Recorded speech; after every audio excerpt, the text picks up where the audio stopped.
What if I told you we found a new tool that will change the game on your home buying experience? You definitely want to stick around to find out more. 1, 2, 3, 4.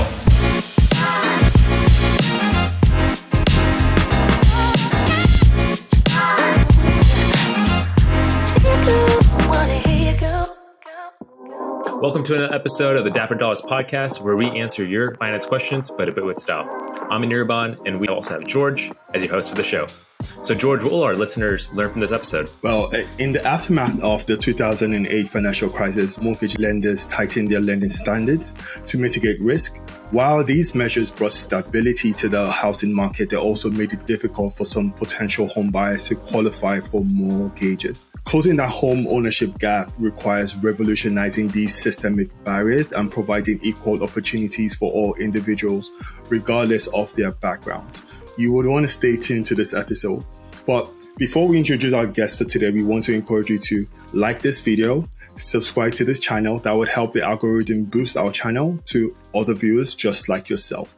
So, Anirban, who do we have on the show for today? Yeah, today we have the pleasure to introduce Benjamin Schieken on today's show. Benjamin is the founder and CEO of Fincast, a free consumer technology that protects mortgage borrowers from negative bias and saves them money. He's a two-time founder and a former mortgage professional who made a personal commitment to building businesses that can positively impact people. He's a graduate of Indiana University's Kelley School of Business and currently resides in Atlanta, Georgia. Welcome, Benjamin. Thanks, guys. Really excited to be here. Looking forward to today's conversation. Absolutely. Before we get into the questions, we want to start with that fun icebreaker. So if you could invest anywhere in the world, where would you buy your first investment property and why? Ooh, well, I think that if you're not a professional investor, and I'm definitely not when it comes to real estate, I will probably invest in a place that I can not only generate revenue from renting it out, but also enjoy it when I have a fair chance to go on a little vacation. So with that said, I'm probably going to pick something that has a nice beach and maybe is not so far from home. I'm thinking somewhere in the Caribbean, maybe Dominican Republic, maybe Tulum, something that I can hop on a plane to within a few hours and enjoy it, while at the same time make sure I get my rent roll. Beach and sunshine. Really cool. Again, Benjamin, thank you so much for being here with us. So I just want to ask you real quick. So let's get into the meat of things. Can you tell us about the background of Fincast? What inspired its creation? Absolutely. So over the course of my professional career, I spent most of my time trying to solve business problems by building technology solutions. And at a certain point in my journey, I realized that I wasn't fulfilled any longer by that mission, by that initiative. And I turned my focus towards trying to do something that could be in the service of people. And by a crazy series of circumstances, I had the opportunity to co-launch a mortgage branch out of my California tech office as somewhat of a silent partner about 5 years ago. I had no real intentions of getting involved in the weeds of the mortgage business, but unfortunately, due to COVID, the pandemic started, rates dropped, and it became a tremendous opportunity for homeowners and home buyers to jump into the market. And we needed all hands on deck to help everyone that we could as demand was flowing through the doors at record velocity. The thing that I noticed at that point, after getting exposure to hundreds of opportunities in the most intense way possible, was that borrowers were suffering through a really critical process. They were struggling to rate shop. They were struggling to negotiate. It was so complicated. Yet when you look at their financials, the mortgage payment is their largest monthly obligation. And so naturally, they wanted to try to find the payment that was going to be the smallest for them. So why was it so difficult? Well, first of all, COVID changed a lot. Not only did COVID bring in a lot of new buyers, but it actually took this industry that has been resistant to being fully digital, and it forced it online. It took every borrower and every lender online for the first time in the history of mortgage lending, where prior to COVID, a large handful of people still walked into the branch of their local bank and sat down across the desk from a lender and passed paper documents back and forth. And that's the process that they trusted. Well, in order to benefit from the low rates in the market, they had to go digital. because everything was closed. It was a massive tipping point. And for the first time, as an outsider, frankly, to the mortgage industry and someone that has spent all of my mental bandwidth thinking around technical solutions to problems, I saw an opportunity to flip the shopping process on its head and create a technology that makes it easier for any borrower and any lender to find each other in the digital world. We tried to create efficiencies and optimizations, and there's a lot more to unpack there, but ultimately I was inspired because of the pain I felt firsthand working with people who were desperate, and I felt the desperation and wanted to make a difference. How did you come up with the name Fincast? Yeah, it's a funny story. So I actually grew up in Maryland on a little pond and spent most of my childhood fishing twice a day for as long as I could remember. Always catch and release, but it was always a great challenge. And, one of the things I learned early on, I think I might have been 3 or 4, was you don't catch much without bait. So you probably don't want to drop a hook or line in the water if you don't put anything on it. And what I realized, by the way, during the mortgage shopping, rate shopping, negotiation process is that the most sophisticated borrowers could not ultimately bait their hook. And so when we started to look at how we could implement technology, we realized that there's a way to create financial phishing where we can incorporate leverage or bait, if you will, turn something that every borrower gets into an effective bargaining chip that serves, helps, and protects them. But at the same time, use technology to cast a wider net with the ultimate goal of helping people catch a better deal. And so this goes way back to probably 3 years old when I was deeply embedded into the phishing culture. For me, it's just a fun way to pay homage to that with Fincast, the financial phishing tool. It's awesome. It's like staying true to your early childhood memories. Hey, so can you provide, I know you gave us a brief introduction for Fincast, but can you go more in depth about your company and also how you feel like that's revolutionizing the mortgage and home buying industry? So in 2016, the Consumer Financial Protection Bureau, the CFPB, standardized what was previously called a good faith estimate, which is the offer that a borrower would receive from a lender when applying for a loan, into something called a loan estimate. And the reason that was such a game-changing move by the government was that it enabled borrowers to compare options for the first time, apples to apples, and make a much more informed, clear, confident decision between choices that they were able to secure, which was the best. The thing that ultimately was not fixed in that process is how borrowers got offers.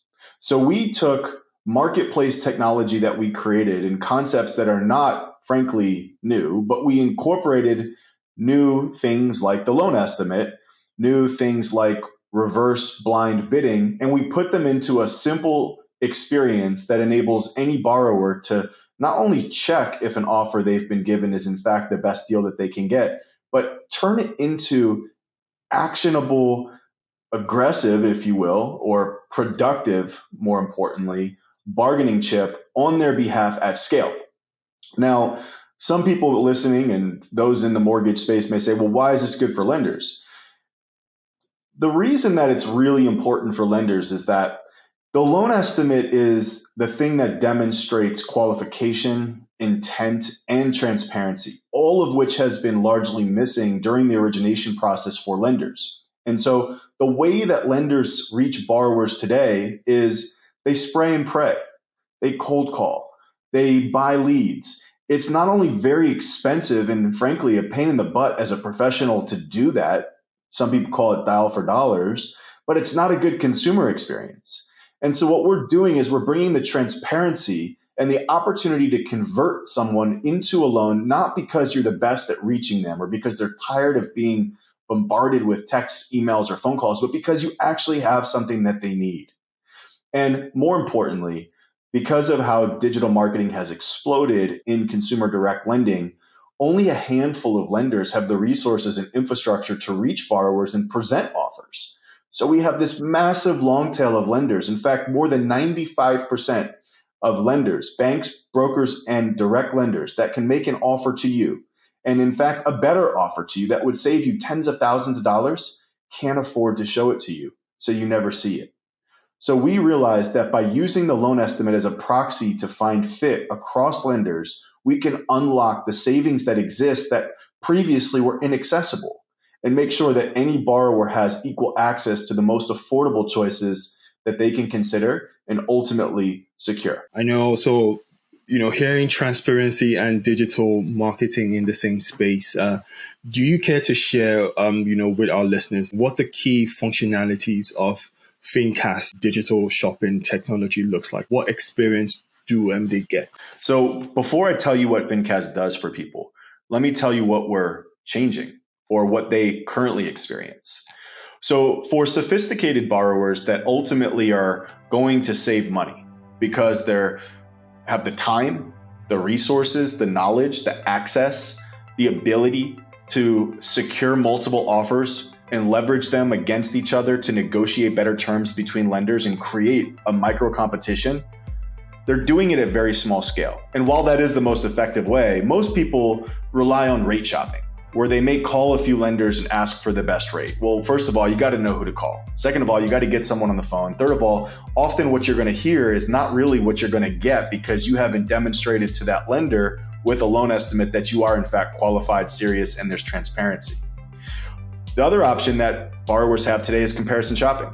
There's fantastic resources ultimately that are providing education and content. And maybe I can name a few: NerdWallet, LendingTree, Bankrate, Credible, Zillow, Lower My Bills, Credit Karma. I mean, these are amazing companies, but the unfortunate thing is that their process hasn't evolved since LendingTree launched comparison shopping in 1998.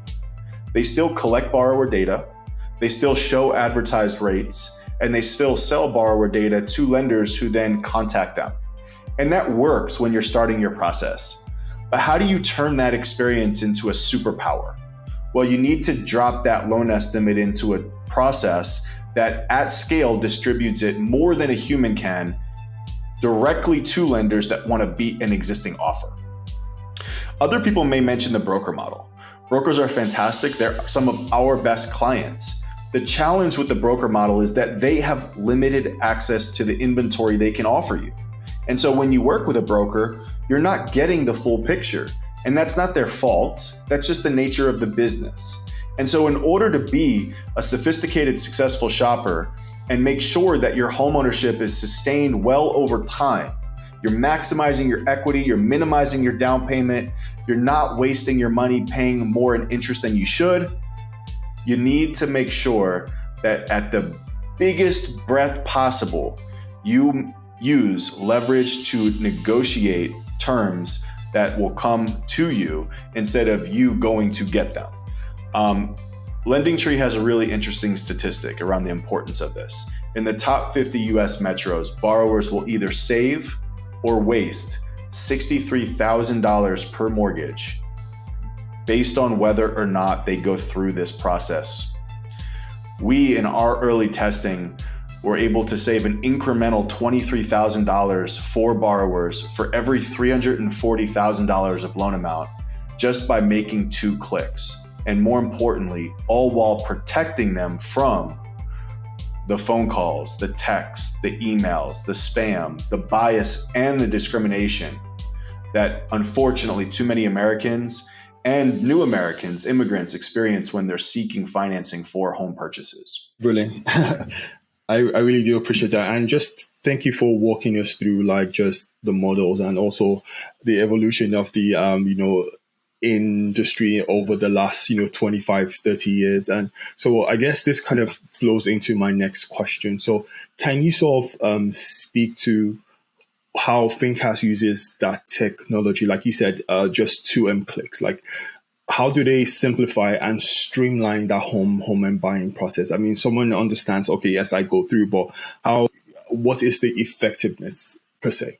Anytime a borrower works with a lender, and anytime a lender works with a borrower, they're going to exchange much of the same information in a very repetitive fashion, just to get to a point where they can understand what product is most appropriate for that particular borrower and that borrower's needs.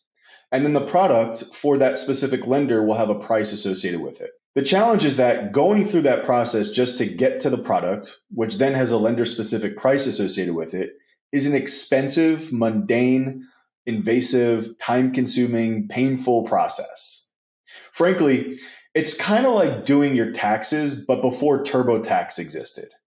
It just kind of sucks. So we created a system that takes data that you've been given, it plugs that data into other databases to compile even more data that's most relevant to a lender so that you don't have to provide it. And then it automates the distribution of that data, all while removing the data that identifies you from the process, just enough so that the lender itself can actually make a real offer through Fincast to you. So we're ultimately a data exchange. We're a marketplace technology that's connecting lenders and borrowers, but we're using some really sophisticated processes to make sure that the right data is going to the right people at the right moment in time. And to be completely honest, I don't really like to spend a lot of time on this because I think it's a little bit buzzy right now, but we actually have our own language learning models and AI that's powering not only specific data extraction, but data redaction to make sure that the right data is going to the right players and the wrong data is not being exposed. This serves both sides of the market really, really well. And that's how we're ultimately instituting technology. The last piece I'll add is that because of the data that we're aggregating at scale across a multitude of borrowers and a multitude of lenders, we're able to provide insights and create what I would say clarity that helps borrowers make better decisions. And another sort of stable, really, I would say, fantastic tool that people don't look at as technology so much anymore, but I am like blown away by it. I look at Carfax and I say, can you imagine buying a pre-owned vehicle today without getting a Carfax report? Well, that would be silly. What we believe is, can you imagine doing a loan, getting a loan, whether it's a mortgage, an auto loan, a student loan, an SBA loan, a personal loan, any sort of financing, without qualifying it somehow? Well, Fincast is the tool that qualifies it for you. It's the only independent source of truth because doing it yourself is not a great solution. And anybody else that you're working with to make that determination has a particular bias and incentive for you to work with them. So how do we remove that judgment? How do we create an independent authority on this? Well, we do it by building this really pro-consumer brand and using data in very strategic, sophisticated, and intuitive ways to help people make better decisions. So it sounds like I'm trying to dive into the business model now. So it seems like there's the lender model and then there's the borrower model, right? So at some point, Fincast as a company is making the revenue somehow. So what would be the revenue model for Fincast? Yeah, that's a fair question. So I'm all about building a for-profit, for-good business. And I think, in fact, that's probably a lot about your the characteristics of your podcast. Feel good, look good, do good. We maintain a completely complementary solution, an ally, a protector, a partner for borrowers, all at no cost. We also, from a business model standpoint, in our core business model, make it so that more lenders can compete to win new business without wasting their resources. So very simply, the way that our business model works, in our core business model, we have other revenue models and streams based on data and so on and so forth, and that's all anonymized for the record. But the way that we make our business, our money as a business, is when a borrower comes to Fincast to see if a deal that they've been given, an offer they've been given by whatever bank, broker, or lender they decided to start working with, they check it with Fincast. Fincast will assess it, authenticate it, analyze it, provide data back to a borrower, and at the same time, anonymize it and distribute it into this reverse bidding platform. All of the bidding in the platform is free for lenders. So a lender can come sign up, they get approved, they get to review everything that they need to review to make a real offer based on the states in which they're authorized to conduct business in. At that point, they receive access to customers who have submitted their offers to Fincast, but they can't see the name of the borrower, where the borrower is, what they look like, or how to contact them. At that point, Fincast brings all these offers in within one business day, and in some cases in real time. We aggregate them and provide all the offers from the participating lenders that wanted to beat the deal and could beat the deal and decided to make an offer through Fincast. We provide them in a consumer dashboard that the consumer can use, the borrower, to, in a totally neutral way, sort and rank them based on their specific savings priorities and preferences. So let me give you an example. Some people want to get the lowest interest rate. Great. Some people want the lowest monthly payment, which is a combination of interest rate and other things like mortgage insurance, which would be based on loan amount or loan term.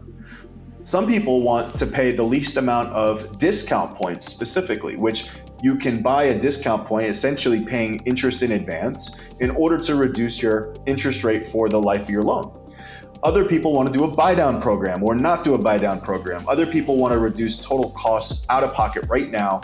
And more importantly, some people plan to be in a loan or in a home for 1 year, 2 years, 30 years, and they may never refinance or sell the home. So in a really intuitive, simple to use, and most importantly, simple to understand way, with quick filters and a slider, the borrower can configure what their specific preferences are and project how long they intend to be in a loan based on simple prompts like, will you refinance if rates go down? Are you planning to sell this home as soon as your family grows? Or is this your starter home versus not your starter home? They can calibrate a few things that ultimately drive calculations and formulas in the back end of our technology that will automatically sort, again, in a totally neutral way, the offers that have been presented based on the total savings that they can get from an offer compared to the offer that they submitted. And at that point, they can click to connect to an offer directly through Fincast to get it. And when they click to connect to an offer, we drop the borrower right into the application of the offerer, the lender that made that offer, and that lender is charged a cost per click. That's how Fincast makes its money. It's a win-win because when we do that, we have 20x'd lender's next best performing acquisition channel. So on average, when I mentioned we save borrowers about $23K additional money per loan from the best offer that they got, we're also saving lenders on average $1,000 to $2,000 in origination costs. And our vision and mission is to create a substantially more efficient market, a better transaction, and a better experience that by 2030 will put $30 billion a year back in consumers and lenders' pockets. I love these goals. I agree too. And so this is me putting on my risk and compliance professional hat.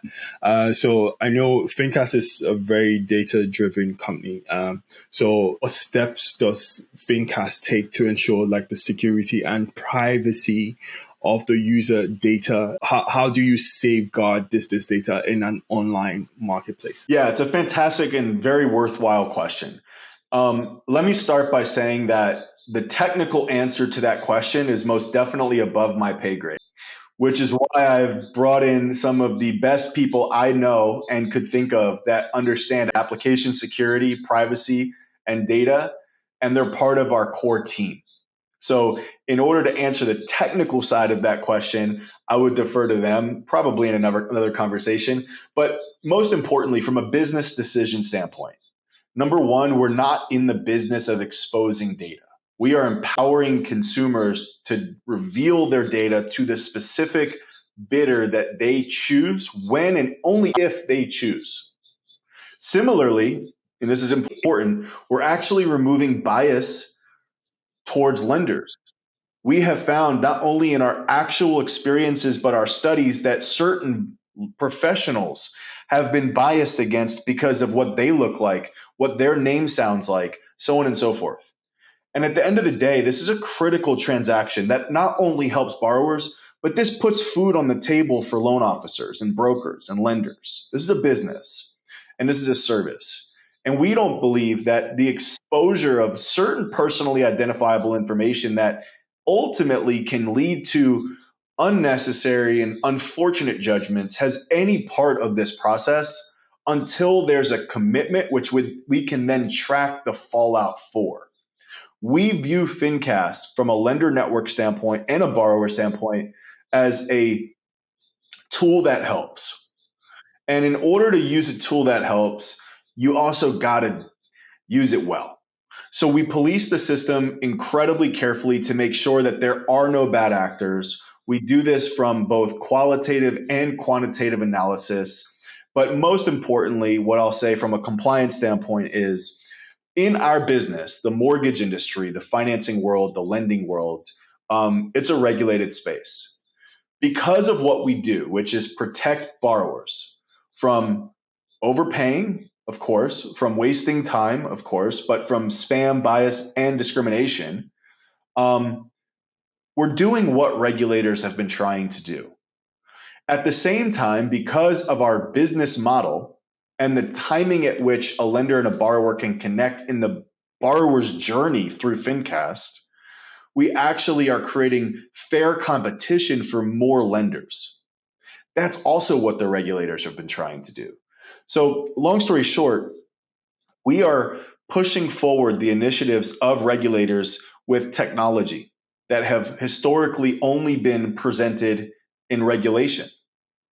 And we are turning the thought process, the intention behind regulation into reality because of technology. Now, our business is a regulated business. And so we are required today to be simply licensed as mortgage brokers, even though we are not brokering or originating or processing and underwriting loans. We don't touch any documentation from borrowers around any of their bank statements or social security or income or pay stub course of action to be mortgage hubs. We don't get into that. That's the job of a lender. That's their specialty, and we want to defer to those experts for that. But because we are a marketplace where borrowers and lenders find each other, it is currently the appropriate broker licensed. And so we're really excited to be launching out of stealth beta our MVP for public use in 3 specific states this summer, which are Colorado, Texas, and Florida. Great markets to be in. Hey, so I appreciate that you said, what would the car buying process be like if Carfax wasn't around? So it seems like your emphasis on education and clarity and transparency is a huge ordeal for Fincast. So what other educational tools are there for borrowers and lenders for being on the platform to educate and empower the consumers? So we do our best to create original programming, original content, original education. But what we do really well, because we're so authentically aligned with the impact initiatives of so many other great businesses, is we collaborate with businesses that are far bigger and have greater resources than we do at this point by a long shot. Some of those include AT&T, where together we support the goals of the network. AT&T's Black Employee Resource Group that serves roughly 40,000 employees. Hacemos, AT&T's Latin employee group that serves an equal number of employees. And one of the things that we do, because we just care and are in this conversation regularly, is we bring in other experts, thought leaders, and organizations to provide their original content. So we've been really blessed and fortunate to earn support of Freddie Mac, for example, from a community impact standpoint.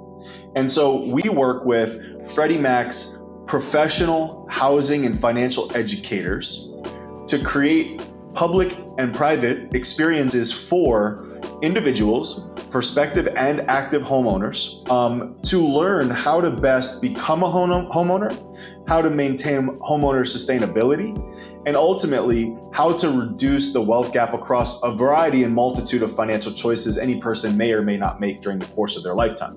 Lastly, we work with other experts in the real estate field to craft content, do social posting, social education, but we're sort of shifting the focus away from financial literacy to financial empowerment, because there are great solutions for literacy. Again, I can name some that have invested countless dollars, time with unbelievable experts into producing great content like NerdWallet, like LendingTree, like Bankrate, like the Wall Street Journal, New York Times, whomever. They tell you a lot of great stuff. You can go there and find it. It's kind of a difficult thing to unpack what's good, what's not, read it all, compare it all, so on and so forth. Maybe AI will make it simpler to process digestible pieces of it, but we're really about financial empowerment. And so empowerment is enabling someone who is very educated to turn that into action. And we are about how do we create the right degree of education, the right degree of awareness, and the right access to tools, technology, and resources that someone can become empowered, not just educated.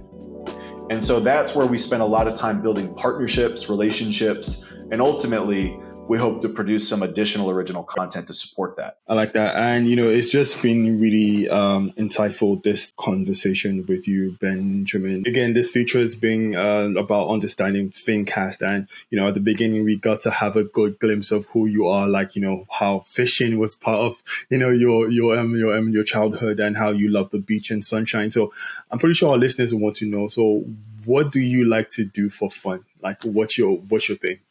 Yeah, well, I'm a travel nut. I've lived in 7 cities in the U.S. I've lived abroad for different extended periods of time. I've backpacked 5 countries in Southeast Asia by motorcycle.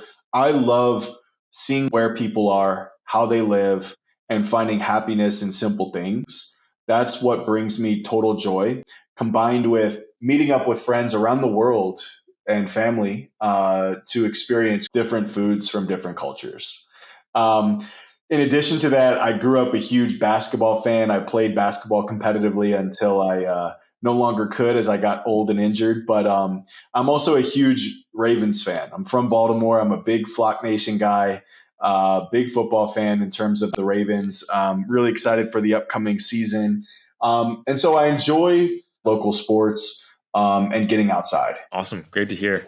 I'm glad to hear you're a traveler too, because a lot of our listeners are worldwide. So if they happen to run into you or they want to get connected with you, how can they get connected with you? Yeah, I mean, I would say that the best way to connect with me, I'm not super duper active on social channels. I'm starting to become a little bit more engaged with Twitter. And I believe that my Twitter handle, if I'm not mistaken, is JSCHIEK, J Shike. That's my Twitter handle. But I'd say that my preferred channel is probably LinkedIn, and people can find me under Benjamin Schieken on LinkedIn. Of course, check Fincast and make sure it's the right one. There may be someone else there. I'm not sure. But yeah, LinkedIn is a great way. And then you're also welcome to connect with us through our website, which is www.gofincast.com. Hey, finally, we want to thank our listeners who have supported us. By the way, let us know in the comments below if you will be using Fincast for your next home purchase. If you enjoyed today's episode, make sure you leave us a review on where you listen to our podcast. And don't forget to share this episode on social media. Just don't forget to tag us on @dapper.dollars on Instagram and TikTok. Now, if you want more gems like this, make sure you head over to our website, dapperdollars.com. Scroll down to our blog to access our show notes from this podcast episode. And last but not least, don't forget to look good, feel good, and do good. See you at the next episode. Bye all. 3, 2,